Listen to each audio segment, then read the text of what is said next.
the exam, it was just like, what are we, Look, most of the time, the reason why the exams will look like this. Welcome to another episode of the Project Management Professional Certification. And today we'll be talking about reviewing the checklist for taking the PMP exams. So let's start. Step 1, you want to verify the experience is sufficient for PMP qualifications. So you're looking at either the CAPM, which is Certified Associate in Project Management, which means you have less than 3 years work experience or project-related experiences. And another, if you're looking at a PMP, it means you have 3 years of experience or more in terms of project-related experiences or working experiences, which we will tailor down to project-related experiences then. Step 2, select a company for your product and evaluate your training companies for the exams review product. Do they have years of experience in handling this? Do they have the right curriculum? Do you have the right study materials, or do you have the right study plan? Do you have the right support system to ensure success rate? J.K. Michaels already has an existing portfolio in project management. J.K. Michaels answers yes to all of these questions. With the years of experience with unique learning solutions, we have been able to drive success rate to about 99% and still counting higher in terms of a whole lot of certification programs, which is in our cover. For more details, you can visit our website www.jkmichaelspm.com. Mind you, in terms of the training, we both have virtual classes, self-paced learning, and also classroom training. The next thing is to create a study plan. So first thing you want to know is, in preparing for these exams, the PMP exam, you need to reference about 3 curriculums, or 3 books actually. So you want to reference about 3 books, the newest 7th edition, which some of the questions have started coming out. We have the 6th edition and also the Agile. So I'm sure some of you will have written these exams and will be saying, oh, thank God, I don't have 3 books to read again.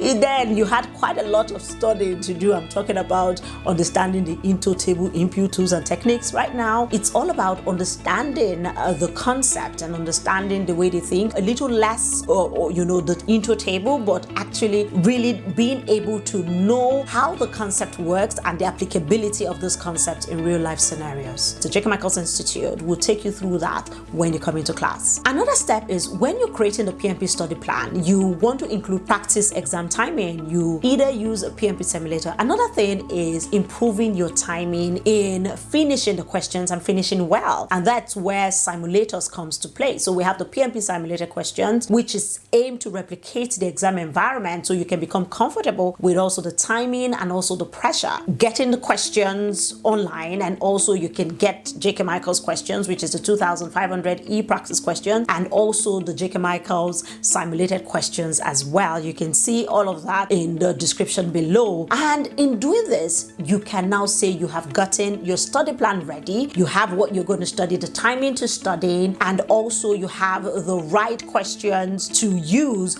at the time it's time for you to review. In terms of the study plan, J.K. Michaels has a study plan that would be shown to you in the description box. The next step is executing the study plan. When you have gotten the study plan already and downloaded the one in the description box, which J.K. Michaels can give to you when you fill up the form, you need to execute the plan. You need to have a good time management process to help you through the phase. Using any of these different studying methods, I'm talking about Pomodoro, or that's working 25 minutes and take a break maybe for 5 minutes or 10 minutes and then go back again, in terms of studying, would be really efficient in terms of practicing for these exams. Another could be disturbed studying. That's spacing out your studying timing and also practice questions. Another thing you need to look at here when we're executing our studying is exercises. And we also need to eat right. You can say you're studying, you load yourself with a whole lot of carbohydrate, you know what I mean? By the time you open the book becomes a sleeping pill for you because you just finished loading your whole system. Mind you, when you find out that your book is becoming a sleeping pill, I would advise that change your timing in terms of reading so that the book doesn't automatically program something in your mind. At the end of the day, anytime you open your textbook, all you think about is sleeping. Don't get there. Another thing again is applying for the exams. Your journey to becoming certified as a project management professional or a certified associate in project management begins with your application.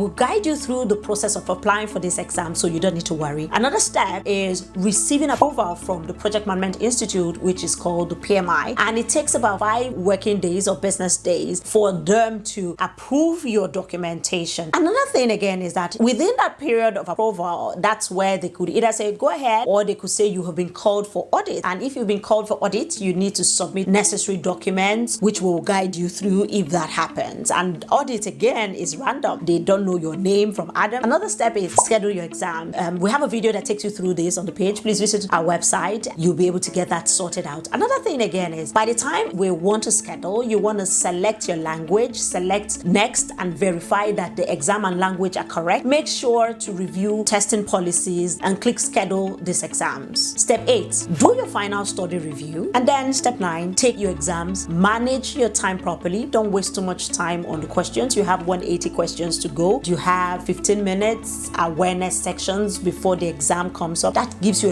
a bit of time to calm your nerves down before you take the exam. Also, you need to complete the exams early, that you have enough time to go back and review. Approximately, you have about 70 seconds per question. That's like a rule of thumb. What it means is you don't want to spend so much time, because some questions are longer than some would need a whole lot of remembering. Another good thing about it is some of the questions look like they're repeated. You want to be a bit careful on that line to ensure that even if the repeated questions, maybe it was tweaked or maybe it wasn't even tweaked at all, you want to make sure that you probably look at it properly and answer those ones pretty fast. Another step, passing the exams. Yes, this particular step is one of my favorite steps, and that's a step I want to hear about. That's a step that, immediately this is done, the whole work and stress is done. You want to go home, enjoy and celebrate. You want to change your LinkedIn profile, because the sky is just the beginning. And a whole lot of times when the student pass the exams and they not call and say, all the stress you put me through, the exam, it was like what are we?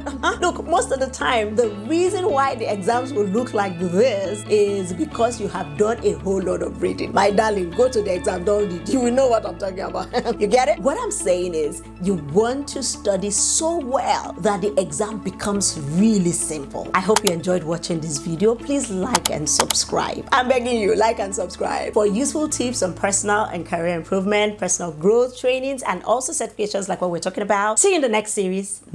See you in class. Think training, think Jake Michaels. Think training impact, think Jake Michaels. Bye for now.